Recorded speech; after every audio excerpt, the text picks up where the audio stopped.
morning. Good morning. Good morning. Sorry for the late start. We're going to start now. I was waiting for others to join us. This is the last day of the trainings. All right, my name is Mildred, and today is the second day for the CICD training.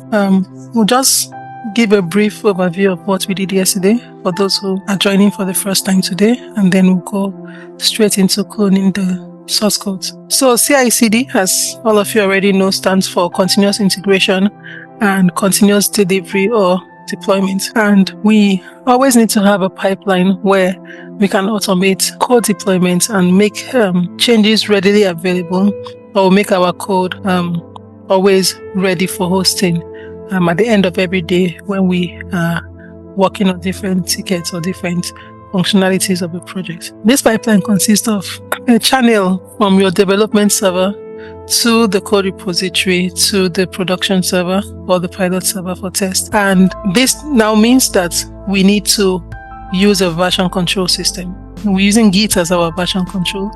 Git is open source, and it is required that you all download Git if you don't already have Git from the link gitscm.com/download. You download Git for your operating system. Once you have Git downloaded, then you want to install Git, and then you want to come to your command line. I'll go there now and type Git. If you find the frequently used or all the Git commands that are used, it means that you have Git installed. You can also check by using Git --version like this, and it tells you the version of Git that you have installed. If you want to see the directory where Git is installed, you'll say which Git for Mac, and if it's for Windows, you can say where. You can use where.exe. You can also download a console emulator. Now for Mac, I'm using Terminal, which comes default with Mac, and it's okay. But for Windows, we have Windows PowerShell, which will not work with the same commands. Not all of the same commands will work with PowerShell. So what you need is a bash shell, or you need a console emulator for Windows, and you can download Commander, which is also a free console emulator on this site. And then you can download it, extract the zip file, and then use Commander as your bash shell to run the commands. As a better option, you can also just go to Visual Studio Code and download Visual Studio Code for your operating system. Once you have this downloaded, you don't need to have Commander or any other console emulator, because once you open Visual Studio Code, you can see that you have a terminal here where you can do exactly the same thing we just did on the other command line. So once you have all of this installed, the next thing you want to look at is the development server that you need to have on your system. You need to have XAMPP server because a part of ECBS uses PHP. And for you to run this on your local machine, you need to have a server that can actually run PHP on your system. And so it is recommended that you use XAMPP server. If you go to apachefriends.org, you will find XAMPP server to download and install on your local machine. You want to install the one with the latest version of PHP for your operating system. Now, once you have XAMPP installed, you want to go to the XAMPP control panel. For Windows, it will just be the control panel. For Mac, you come to where it is here, and then you want to make sure that, hold on, let me get that done. So you want to make sure that you start both Apache server and MySQL here, database. So you make sure these two are running, and once it's running, you can come to your browser and type localhost, and you will find the dashboard for your server. You can also type localhost/phpMyAdmin to get access to a dashboard where you can create databases and manage your database. And then when we clone the project, you can go to localhost / the project name. Now, once you have your server installed, the directory for web files is the htdocs directory. And so let me open my terminal on Visual Studio Code. And if I come here, let me say cd /applications/XAMPP/htdocs. This is the directory for Mac. For Windows, it will be, instead of applications, it will just be your C drive, and you go to the htdocs directory. Sorry, it's applications, not application. And then once you are in the htdocs directory on this place, this is where we clone our project. Now we use GitHub as our cloud hosting for our source code, and these source codes require you to have access or be added as a collaborator on the repository for you to be able to contribute codes. So once the source code is handed over and you want to make changes to your source code, maybe the home page, you want to change the logo from the OECS logo to your country logo, or you want to unify your login, anything we wish to do, you need to be able to push to the repository, and you need to be able to pull to your live server. And that is what we're going to do today. For you to be able to clone this repository and be part of that pipeline, you need to first of all have SSH keys generated on your local machine. Now, for you to have SSH keys, you need to locate where the SSH directory is on your system. For Mac, it will go by default to the SSH directory. Sometimes you do not even have that directory on your system, but you want to ensure that you have your SSH directory, and then if you don't have it, you create it on the home. If you have it, you use it. So if I come to, let's say, CD, let me go to the root directory, and then I want to look at my SSH directory. Let's look at /.ssh and see if that works.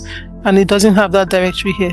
So the directory is in my users / and you can list to find what you have. So the SSH directory .ssh is a hidden directory, and when you try to list, you will not find it when you're in your users directory. So on your own system for Windows, you can say cd c or c drive /users / your system username /.ssh. If it does not exist, then in that directory you want to create that file. You should start with a dot. You want to make it a hidden file. Once you are here, you can list to see the SSH keys that you already have and the names that they have. I already have an SSH keys name, IDRSA, and this is my main SSH key, so I am not going to expose this key. But you can, in this directory, create your SSH key. If you do not have any keys in this directory, or the directory does not exist, you know how to create a directory in your home root. So when you use Commander, for instance, it actually goes to the home of your application here, or you navigate to the home. If you are using the terminal, just do CD and the tilde sign to go to the home, and then you get to your home directory for your system, and then in that directory create a .ssh folder. Once you have that folder created, navigate to the folder, and then you type SSH keygen. If you use just SSH keygen, it will generate a key using all of the default values, default algorithm. You might want to deliberately specify what you want to create. If you want an RSA key, if you want to specify the bit size or whatever you want to specify there using the different flags. So I want to create one, and I want to just make sure it's an RSA key. I want it to use the default or the highest values or the highest bit size that it will select. So I will just use the type is RSA I want, and I want to specify my address, which is just my email address. So once you do this and you enter, it will ask you what name you want your key to be saved. Now note that I already have an IDRSA key file which controls a lot of major projects, so I don't want to overwrite this key file. But this is going to be the default name. You can just enter without selecting any name if you want the default name to be the name of your key. Or we can say, let me create a key called day2, and I've given it a name. Now it wants you to create a passphrase, which is just like a password, and SSH keys are already secure, but you can add this extra layer of security, and I'll just put a password for it, and then it's generated. And it will tell you the directory where this is generated in, the same directory, the SSH directory. So when I come here, I'm going to clear this so you can see properly. So when I come here and I list again, I will see that I have the 2 SSH key that I just created. Now, SSH keys have a private key and a public key. These 2 key pair is what you need. You need a private key to reside on your system. You do not share the private key. Now, the public key is the key that you want other devices, other systems, or GitHub to use to be able to authenticate. Now, if you do not have this key on other third-party applications, there is no way that you can have that remote connection or remote access. So what we want to establish is a connection between our local machine and the source code repository. And then you want to also have a connection between your server and the source code repository. So it's those connection. Then sometimes again, depending on the setting, you want to have a connection between your local machine and the server also. So the presentation I sent this morning has all of the structure and everything I'm talking about that you can follow step by step. So we want to copy the public key. So I'll say cat day2.pub. It has to be the .pub file you're copying. And once you have this, then I copy this key. Now it's time for me to go to the GitHub account where the source code is hosted, and I'll come to my avatar, then I'll go to settings, and now I'm going to go to SSH and GPG keys, and I'm going to add new SSH keys, and let's say day2 trial, and I'll paste that key there. When I add this key, it means that my system can communicate with this repository. Once this is done and is successful, you can test to see if there is a connection between your system and the GitHub account. So you say git /t. Sorry, hold on. I might not get this connected because of my key, and I'm just using this system for this trial. I want to make sure that I'm able to explain this for you to have exactly the same experience that I will have. So we can test our connection to see that this key on GitHub, the GitHub and my system are able to communicate, and you can see. So we want to make it like, okay, let's just use this. I'll explain later. github.com. Now what this does is you just want to test if this connection, there's a remote connection between this local machine and GitHub. And I should see, if you set a passphrase, it will ask you for that passphrase now. And you should see, hi, your GitHub username, you have successfully authenticated, but GitHub does not provide shell access. So now this step is what all the IT people here, this step is what I need you to do right now, and then paste your key on privately to me on the chat, so I can add your key to the repository so you can have the remote connection before we are able to clone the system. Does anyone have any question about this step? And I can repeat it again, and then you send your keys for you to be able to establish the connection. Anybody with question? Do you need assistance generating your key? Okay, I'll stop share while I add keys because this recording will be shared and keys are sensitive. Sorry, you might need to send me an email with the key because I think I am not able to copy from Zoom. So if you've already sent your key on the chat, just send it via email now. Does everyone understand what to do about the keys? Mildred, which email should I send it to? Any of my, just send it to the md@chcslonline.org. Okay.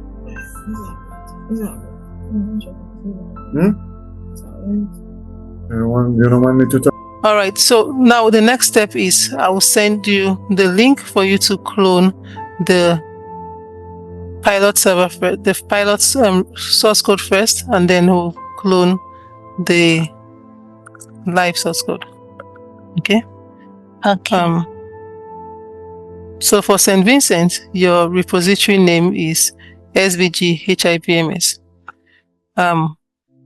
So I want to clone via SSH. You want to do git clone, and you clone this. I'll put it in the chat.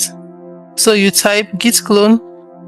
Hold on. I need to go in the folder that I want, right? Yes.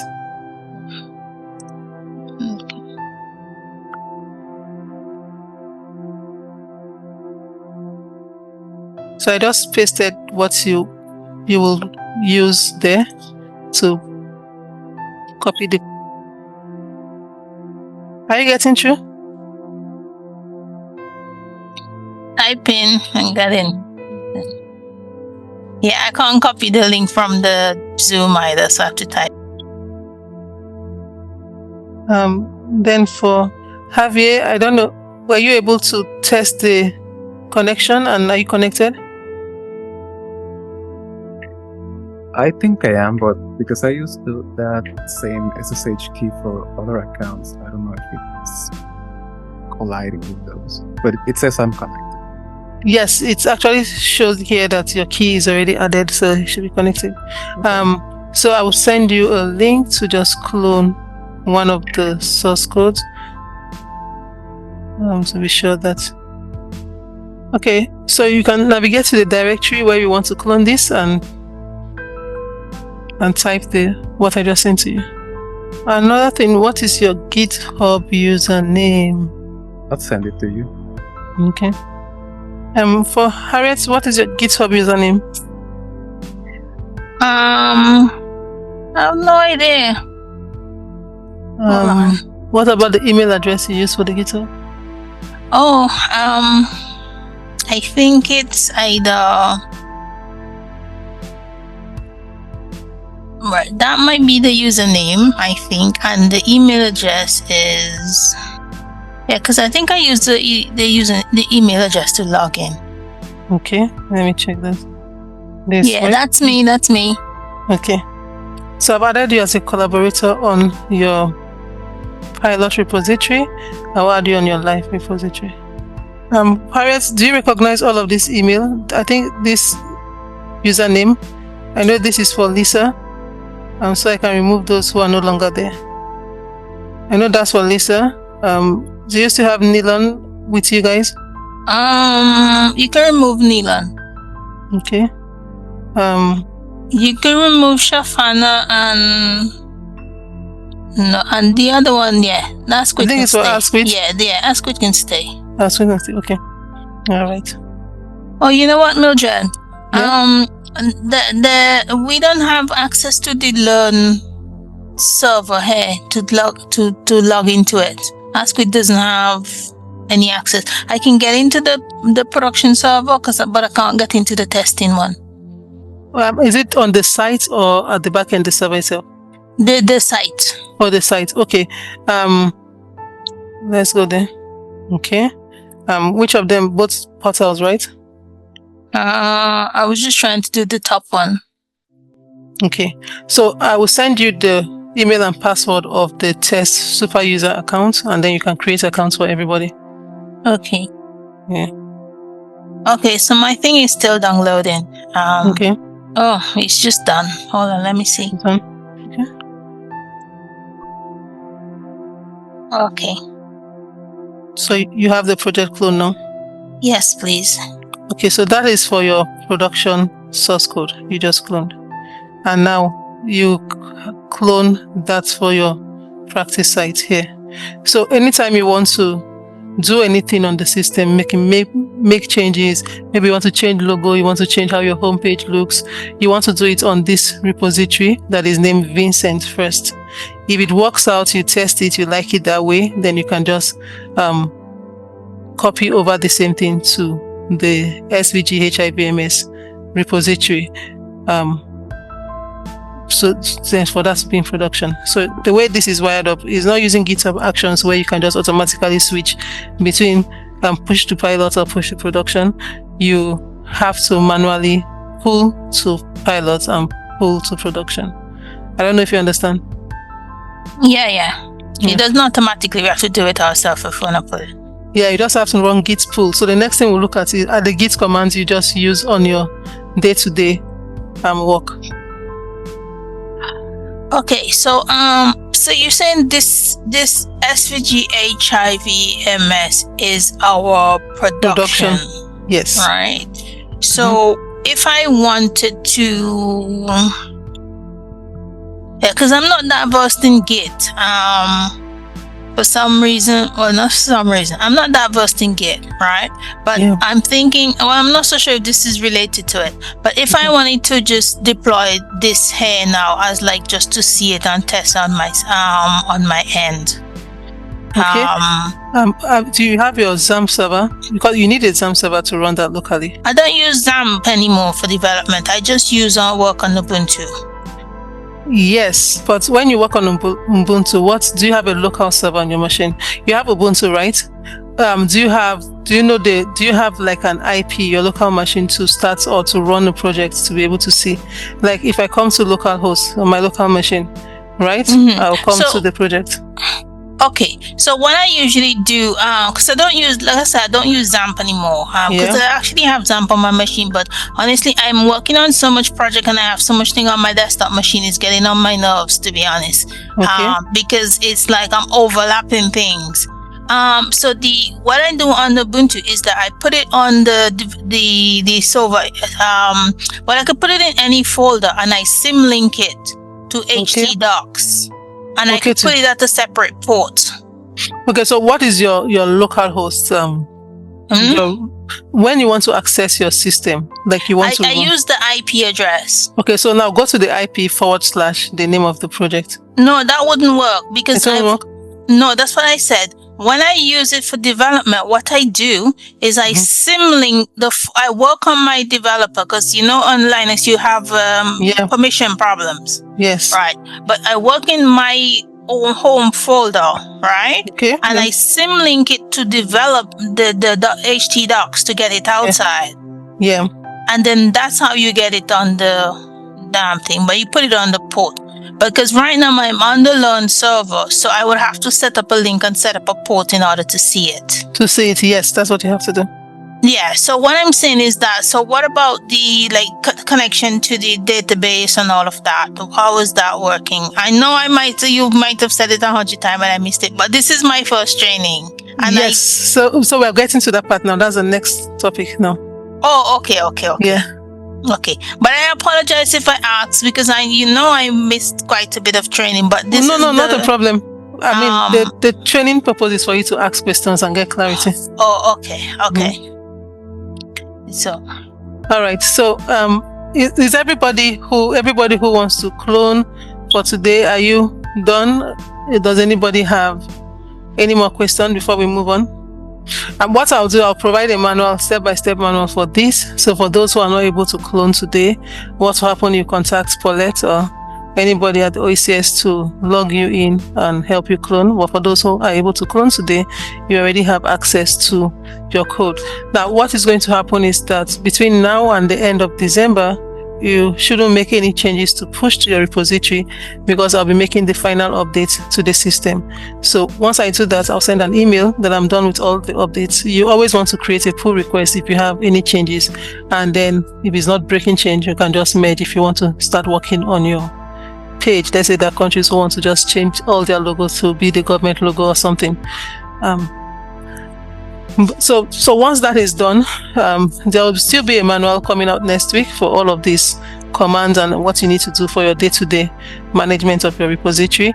And in the event you want to relocate your repository, let's say for those that use GitLab and not GitHub, you want to import to GitHub, how to recreate your pipeline so it's connected to your current server if you want to change things around, or you want to re-implement or host on different servers, or you create new server within countries, and whatever you need to do, I will provide a manual for that by next week. And if you run into problems, you can send me an email up until the end of December and I will assist you.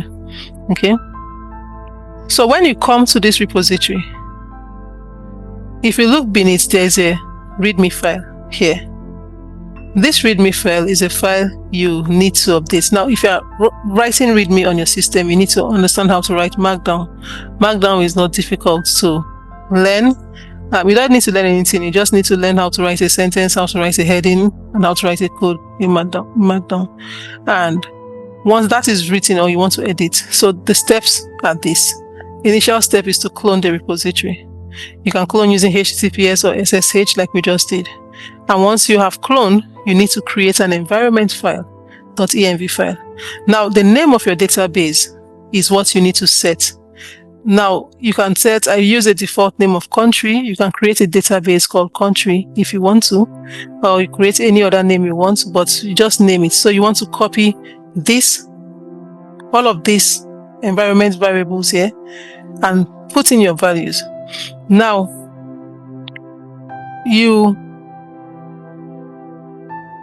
we have an input key and block size, which I will give you. You need to use the input key and block size of the system for you to be able to encrypt and decrypt, because you can't change these two values. You have to use what was used to create the record that is already, or encrypt the record that already exists on the system.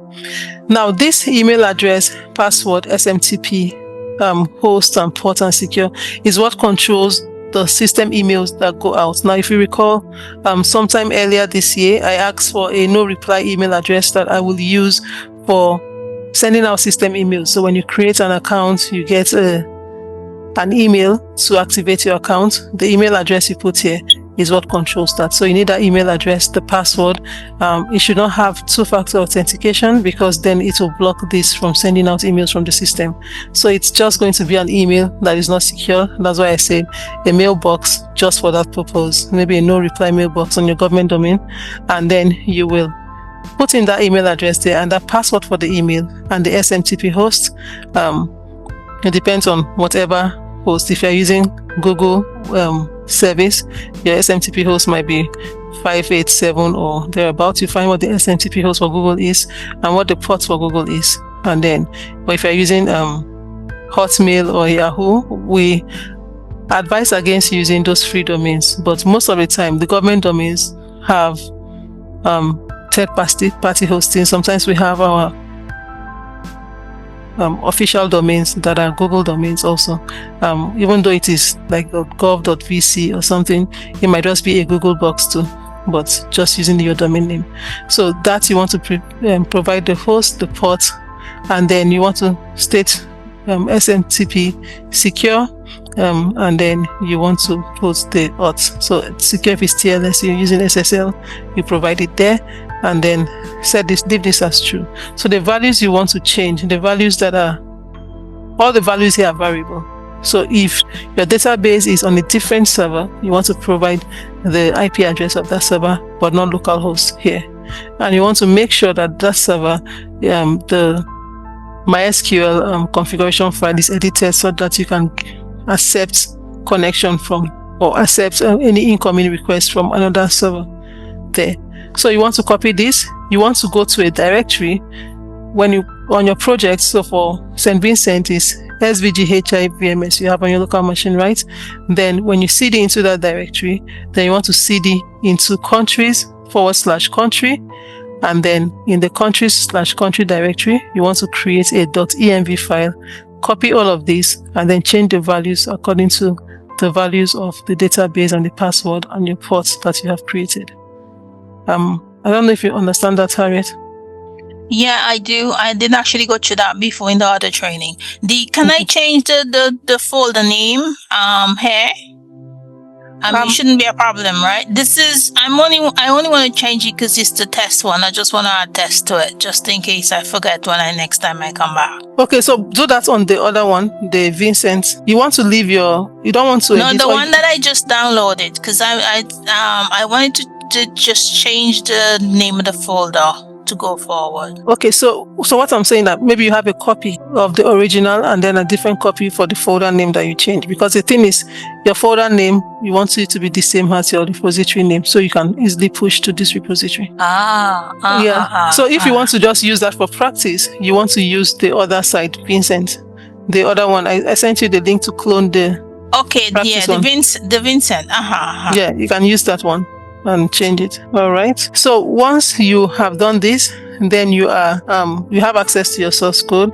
Every time so one of the first things I want you to know about it is, because there is still updates coming up, you want to, if you need to do anything, you want to play around with it, there is something you need to do, and I'm going to show you now. Every time you come to your, let me clear here and let me go to, so your repository is Vincent. So every time you come to your repository, Vincent, you want to run git pull, which means that on your local machine, you want to make sure that whatever update is on the repository, you want to be able to get it. You can just run git pull. Since we have just one branch, master branch, you can say git pull origin master, and this is the command you need to do to be able to pull changes that have been made. So if anybody, so let's say you have a team of developers within the country and you have created several tickets for different functionalities that you need to add or changes that you need to make on the source code, and everybody has sent pull requests for their different tags, and it's all now merged into the main repository, which is the master branch. The master branch is a protected branch, so it's not going to allow you to send pull to merge directly to the master except the pull request has been approved. So but once you get this git pull origin master, it means when you use pull, it means you are downloading changes. And then if it says already up to date, it means that your source code is up to date. So you want to, first of all, every time you want to work on this project, you want to run git pull first on your local machine to make sure that any new code updates you have on your system. But when you do this, the default branch is the master branch. You cannot push to the master branch because it's a protected branch. So what you will do now is to write git switch. You can do git branch or you can do git switch, and then let's say, and then the name of a new branch. Let's say I'm trying to do something like the name is change logo. You can write git switch change logo. Now I've created a new branch called change logo, which means that if I work on this branch called change logo, if at the end of the day I don't like the code or it's not approved, it does not break anything, it doesn't change anything. I'm working on a branch called change logo. If I want to see the branches I have, I'll write git branch and it shows me the branches and then an asterisk beside the current branch where I am, the branch I'm working on, which is change logo. So let's say I come to that project and I want to add the Vincent folder that I have.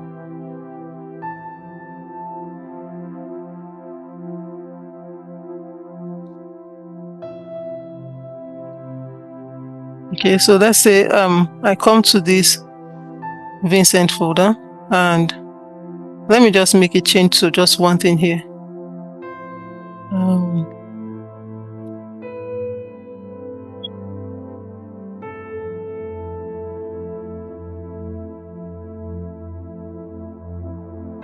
Okay, I make a change here, and since I have made a change on the README file, what I want to do is to say git status. That's the first command. It will tell me where I have made a change to. If I want to add this file, I can say git add the name of the file that I just updated. You can use git add the name of the file. If you have many files, you don't want to add each of the files and you want to actually send everything, but you don't want to manually type all the names, you can just put a dot, git add dot, or git add all. Any command is to add all. You want to be careful of it with using git add dot, just in case you modify things that you want to stay on your local machine and you don't want to send. Alternatively, you can come to your .gitignore file and add the file that you don't want to send, so that when you do git add all, it doesn't send those files to Git. Okay, all of this is going to be in the documentation you will receive. So when you, let's say git add, and I will use all since it's just that one file, and then you run git commit, you can leave a commit message, which is going to be, let's say, update to readme. And once this is done, you now type git push. Push means that you are moving from any changes from your local machine to the repository. Okay, now because I am on a different branch, the main branch is the master branch. It is whatever is in the master branch that affects the site.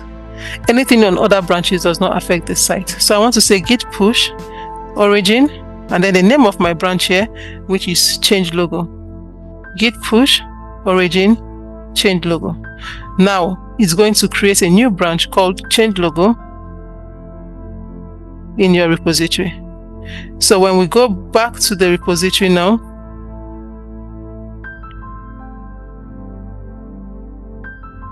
and we just worked on the Vincent, it will show that we have sorry, which repository did I just work on? The Vincent. So it has a new branch, change logo branch. So let me go there. I want to hope that I'm in the correct one. And we have two branches. So we have the change logo branch here. So this is what we have just sent to this. And now we can see this branch is one commit ahead of master. When I look at these changes that has been done here on this readme, file. Well, first of all, before you actually do this, you want to create a pull request. And the way you can do this is to open pull request, and then you can put a title, and if you have an issue you want to link to, you can do that. You can type anything, or you can just create pull request. Now, when you create a pull request, you need to request review from your supervisor. So let's say you are a developer, right? And you have maybe your team lead or your technical lead or your IT lead there. You specify the reviewer, that is your lead, to review the code you just pushed, and if there's no problem with it, they can now approve that. And once it's approved, because I pushed this, I can approve my own push. Once it's approved, then you can now merge that change. Once that change is merged, then everybody who is a collaborator will get an email about it. And so the next thing everybody will need to do is to come back here and run git pull.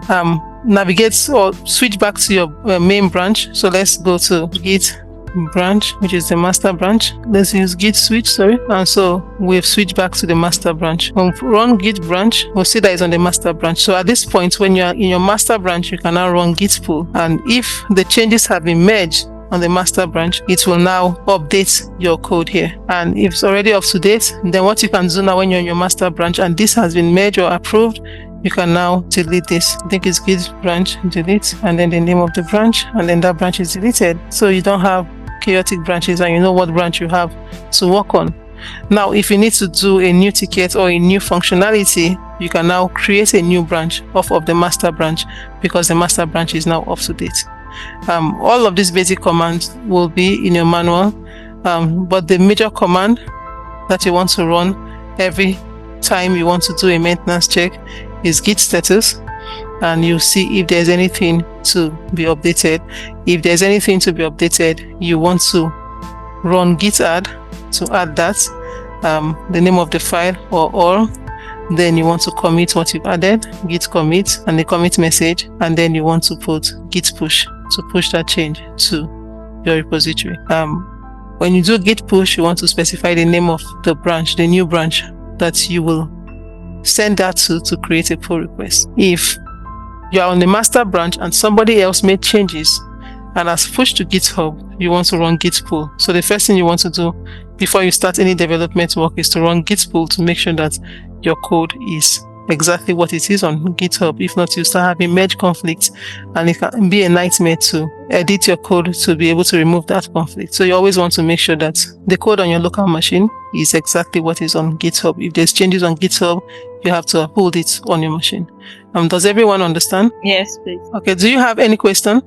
I want to ask about, remember yesterday I was telling you that we have a GitLab. So what I would want to do is pull the codes to the GitLab so that our IT, which is central IT, not health, can pull the codes from there, if they want to. Okay, so what you'll do is that... If they want any changes, because honestly, sometimes it's not possible to do all the stuff here, because if I'm busy, the developer should be doing it really. Okay, so what you can do is you can create a project on GitLab, a new project on GitLab. You can name the project the same name of the repository, and then you select the import project option, and you're importing from GitHub, and then you use that link, the link I put in the chat, for the repository to get that project from GitHub into GitLab. Okay, so I create the project in GitLab. In GitHub. No, you create a project in GitLab. Now you want to. Already done that. Okay, so do you have you should have an import option, and you should have, from the drop down menu, you can import from GitHub, right? And when you get the option, I think you have to use the link for the repository you're trying to import. I'll put that in the chat. Well, honestly, I did this last week and I don't remember. But what I did is that I just copied the code from here with the HTML and I pasted somewhere, and I don't remember. Okay, so what you'll do is, once you're ready, if you run into problems later on and maybe you're ready with one of the people from the other IT team that is not in health, you can contact me and I'll help you just import over or migrate over there. Now you have to note that once you want this code to run off GitLab and not GitHub, we have to redo that pipeline so that it's not broken from your production and your development server. Yeah, so once you guys are ready and you need to do that migration, you can contact me. We can fix a time. I don't think we'll spend more than an hour and then we'll get that done. Okay, well that should be fine. I mean, we have the other younger people are a lot better with GitHub than I am, so okay. I would depend on them. All right, thank you. Does anyone have any question? All right, so this brings us to the end of all of the training series. You'll get emails with all the manuals and resources by the end of next week or early the week after. And if you have questions, if you have queries, clarification, you can actually send me an email before the 10th of December and I will respond to you. All right, thank you everyone, and have a nice weekend ahead. Hold on. Thank you. You said? Hold on, you said what? Yeah, about connecting the database. Yes. Yeah, you remember you were saying, okay, so do I have to, okay, it's not connecting the two. Do I have to generate the database? Yes, you have to create a database and give the database any name you want. And then in your environment file, you have to specify that name for the name of the database. You said?